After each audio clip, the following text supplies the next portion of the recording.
그래도 뭔가 이 췌장암을 발생을 좀 의심할 만한 뭐 이런 상황이 있으면 그런 사람들은 좀 적극적으로 좀 췌장암을 좀 찾아볼 필요는 있지 않을까 싶은데요. 예, 췌장암의 3대 증상을 흔히 얘기합니다. 그러니까 복통, 체중 감소, 황달. 그런데 이제 이 황달이 올 경우에는 이제 췌장암의 위치도 중요하지만 누구나 다 병원을 찾아가시겠죠. 그러니까 췌장 두부에 있는 경우에 황달이 많이 오는데요. 그렇게 찾아가시게 되니까 별 문제가 안 됐지만 대개는 그래서 황달은 왜 오는 거죠? 췌장암이 생기는? 그 췌장의 암이 췌장의 머리 부분에 위치해 있을 때 그 옆에 간에서부터 만든 담즙이 흘러내리는 길이 있습니다. 담도라고. 그 담도가 췌장암에 의해서 눌리니까 이게 몸 바깥으로 나가야 되는데 그리고 그 담즙이 음식하고 섞여서 소화 기능을 해줘야 되는데 그게 막히니까 이제 체내에 축적되면서 눈이 노래지고 이제 소변 색깔이 뻘겋게 되고 그다음에 누가 피부 색깔도 누래져서 누구나 보더라도 아 황달이 있구나라는 걸 알게 됩니다.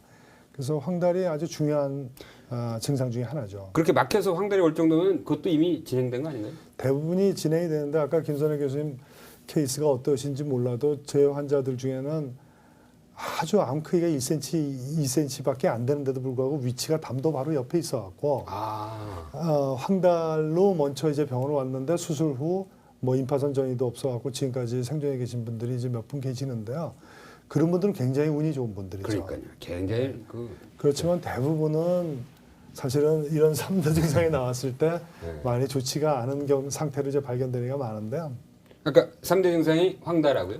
복통하고. 네, 복통하고 체중 감소. 체중 감소. 근데 이제 이 증상보다 더 중요한 거는 좀 이렇게 소화불량, 그러니까 특정하게 어디가 아프다라는 걸 느끼지 못하고 뭔가 불편한 거를 느꼈을 때 이때 병원에서 췌장암을 어떻게 의심하고 접근을 해줄 거냐. 여기가 사실은 굉장히 중요한데 췌장암이 1cm 정도만 되더라도 우리가 주의 깊게 보자면 초음파로 볼 수가 없습니다.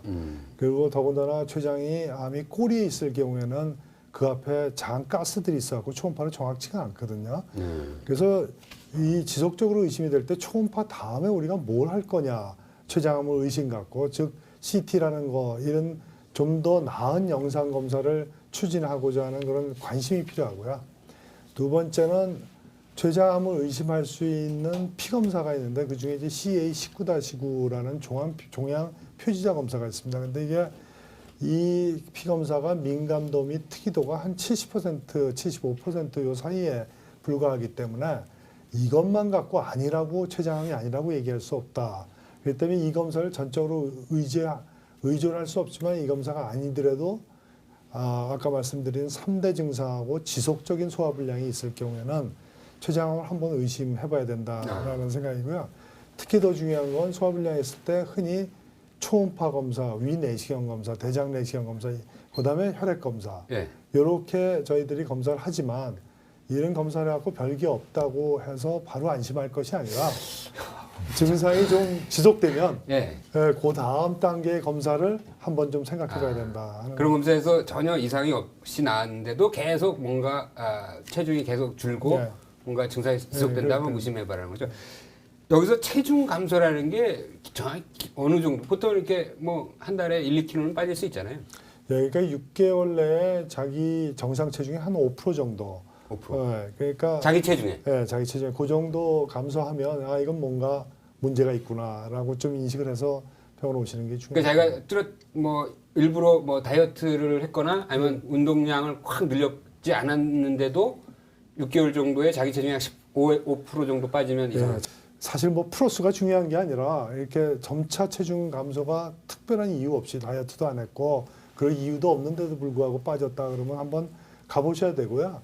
그럴 때 제일 중요한 게 흔히들 병원을 찾게 되면 당뇨가 발견되는 경우가 많거든요.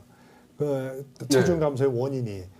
근데 췌장암과 당뇨는 이제 많이 관계가 있기 때문에 그럴 경우에도 췌장암을 한번 저희가 의심을 해봐야 된다 하는 말씀을 드리고 싶습니다. 보통 그 췌장 기능이 나빠지면은 그 당뇨가 생기는 거잖아요.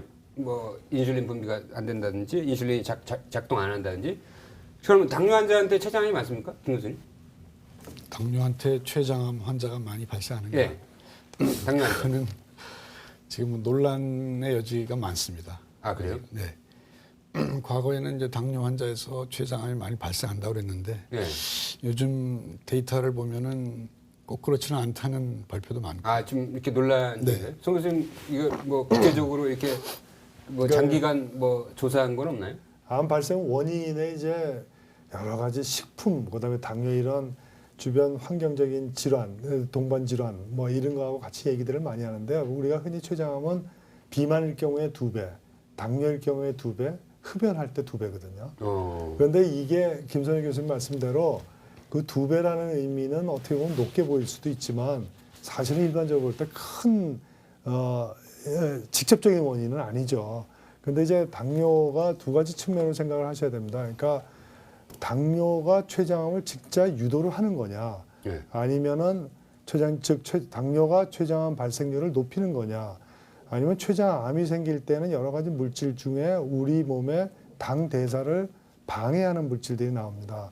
그러니까 이런 물질 때문에 그런 암세포에 의해서 당뇨가 생기는 거냐.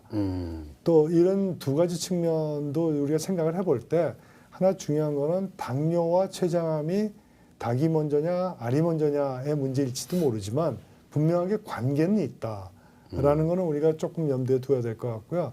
특히 성인에서 갑작스럽게 당뇨가 최근 2년 사이에 생겼다. 네. 그러면서 당을 조절했음에도 불구하고 체중 감소 등이 호전이 잘 안 된다. 네. 그럴 경우는 제 개인적으로는 췌장암을 한 번은 반드시 의심을 해보고 우리가 영상 검사를 CT 검사 등을 해보는 것을 권장드리고 싶습니다. 이거 굉장히 중요한데요. 지금 우리나라 당뇨 환자가 굉장히 많이 늘어나가지고 최근 조사에 의하면은 지금 뭐 성인의 10%가 지금 당뇨 환자고요. 그 유사 증세, 그러니까 당뇨 전 단계 환자도 굉장히 많이 늘어서 전체적으로 약 1,000만 명이 당뇨 위험 그룹이라고 그랬는데 이 췌장암 발생이 일반인보다 2배라고 본다면은 정말 이거는 좀 경각심을 가져야겠네요. 네. 네, 그 중요한 환경 요인 중에 하나일 수도 있습니다. 당뇨가 비만하고 같이. 실제로 좀 아무래도 피부로 느끼시나요? 췌장 환자 중에서 이렇게 당뇨병 환자들이 좀. 예, 느낍니다. 그러니까 저희가 많은 경우가 어떤 경우를 경험할 수 있냐면요. 검진센터에서 검진을 했는데 체중이 빠져갖고 야 이거 한번 그럼 검사 가봐야 되겠다. 네. 하고 자녀분들이 막 밀어서 네. 검진센터에 갔는데 당이 발견됐습니다. 네. 그리고 당은 치료를 했는데 네. 그 다음에 그래도 몸이 좀 안 좋아지니까 몇 달 뒤에 좀 더 큰 병원 가고 한번 체크업을 해보자 이렇게 해보다가 CT상에서 이제 췌장암이 발견되는 경우를 드물지 않게 외래 환자를 볼 때 접할 수 있습니다. 네. 이거 굉장히 중요한 그 정보인 것 같습니다.